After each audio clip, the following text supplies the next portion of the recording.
First meet பண்ணுறவங்கலாம் கேட்டாங்க, என்ன sir படமே பண்ணுறது இல்லையா அப்படின்னு. இல்லைங்க பண்ணிருக்கேன், கொஞ்சம் டிலே ஆகிட்டு இருக்கு, வந்துடும் அப்படின்னேன். அப்புறம் ஃப்ரெண்ட்ஸ்லாம் கேட்டாங்க, என்ன மச்சான் படம் இங்கே எப்போ வருதுன்னு. அப்புறம் வீட்டில் கேட்டாங்க. அப்புறம் ஒரு பாயிண்டில் கன்னடியை பார்த்து நானே கேட்க ஆரம்பிச்சிட்டேன், எப்படா படம் வருது அப்படின்னு. ஸோ சில டைம் சில படங்கள் பண்ணுறதுக்கும் அதோட ஓன் டைம் எடுத்துக்கும், அது நம்ம கொடுத்து தான் ஆகணும். ஏதோ ஒரு ஃப்ரைடேல என் படம் வந்தாகணும்னு அட்டண்டன்ஸ் போடணும்னு நினைக்கிற ஆள் இல்லைன்னா, ஒரு படமும் ஏதாவது புதுசாக பண்ணணும், ஏதாவது ஒரு முயற்சி எடுக்கணும் அப்படின்னு நினைக்கிற ஆள் நான். ஸோ அதனால் ஏதோ ஒரு படம் ஏதோ ஒன்று டக்குன்னு பண்ணணும் நான் பண்ணவே இல்லை.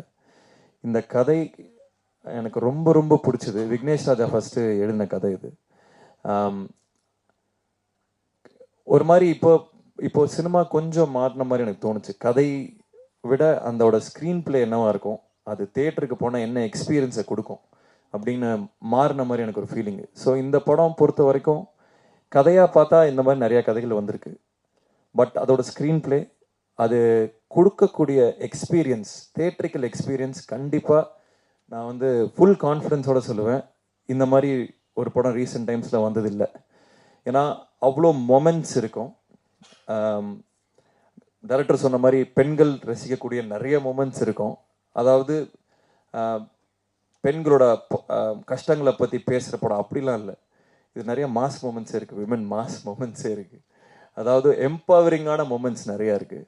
அஃப்கோர்ஸ் ஒரு உமன் ப்ரொடியூசர் பேக் பண்ணும்போது அது இன்னமும் ஆர்கானிக்காக இன்னும் சின்சியராக அது லேண்ட் ஆகிருக்கு.